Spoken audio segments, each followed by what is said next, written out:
देखिए, जो मोदी सरकार है, ये किसानों का इतना नुकसान करने पे तुली हुई है। मेरा ख्याल है कि पॉलिटिकल लीडर्स को ऐसी जो डिसीजंस है वो नहीं लेने चाहिए, क्योंकि पहले 1 साल हो गया। मैंने शुरू में आपको शायद याद होगा कहा था कि ये रिपील करके किसानों को बिठाओ, एक्सपर्ट कमेटी बनाओ, जो सबके फ़ायदे में हो वो काम करो। लेकिन अनफॉर्चुनेटली 1 साल में 650 मौतें भी हुई है।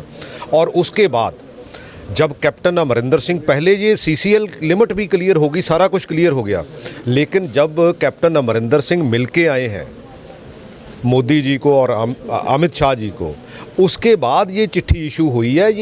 ये मैं तो बहुत देर से कह रहा था, ये कैप्टन अमरिंदर सिंह कांग्रेस का चीफ मिनिस्टर नहीं है, ये बीजेपी का चीफ मिनिस्टर है। और ये लोगों में बड़ी बात क्लियर हो गई है।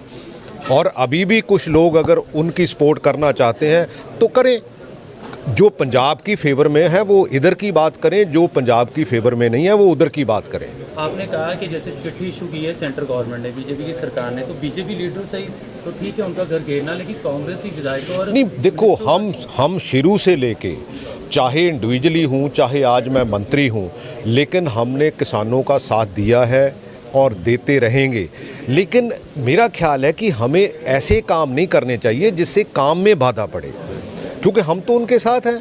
अच्छा, उसके बाद भी घेराव जो है, देखो, अगर आम जनता को, देखो, किसानों ने धरने लगाए, मेरा ख्याल है कि अक्रॉस द सोसाइटी सब ने समर्थन किया, इसमें कोई दो राय नहीं है। लेकिन जब हम कई बार ऐसी चीज़ें करने लग जाते हैं तो फिर जो पब्लिक सिम्पथी है, जो पब्लिक का बेसिक सोच है, वो कहीं ना कहीं फिर अगेंस्ट हो जाती है।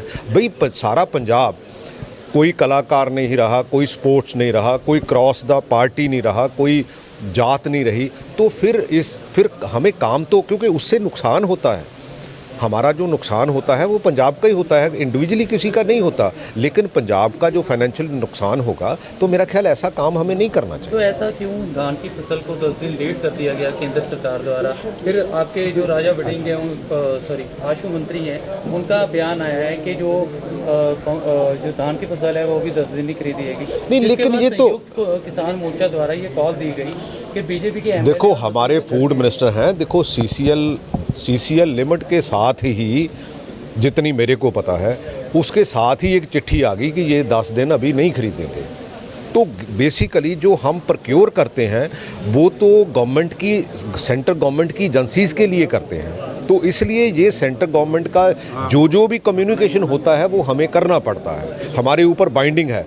अगर हम ये 10 दिन खरीद पहले कर लेंगे, वो कहेंगे कि हम तो ये लेंगे नहीं, लेकिन हम खरीद तो धान की उनके लिए करते हैं। सो इसलिए ऐसी सोच नहीं रखनी चाहिए। अभी आपके घर के जो आसपास बैरिकेडिंग कर दी गई है पुलिस के द्वारा, और किसान भी आने वाले हैं, क्या आप किसानों से मिलोगे इस बारे में? हाँ, बिल्कुल मिलेंगे, क्यों नहीं मिलेंगे। मैं तो हमेशा उनके साथ रहता हूँ, मेरी कॉन्स्टिट्यूंसी के हैं, तो हम बैठ के इसको, मेरा ख्याल है कि मैंने जो संयुक्त मोर्चे के प्रधान हैं राज्यपाल जी को, उनको भी फ़ोन किया था, लेकिन उन्होंने नहीं उठाया, क्योंकि जो किसान की फेवर में चीज़ जानी चाहिए, अगर हम कई बार ऐसी चीज़ें करते हैं तो फिर उसका नुकसान होता है, मूवमेंट का नुकसान होता है। सो ऐसी चीज़ें नहीं करनी चाहिए।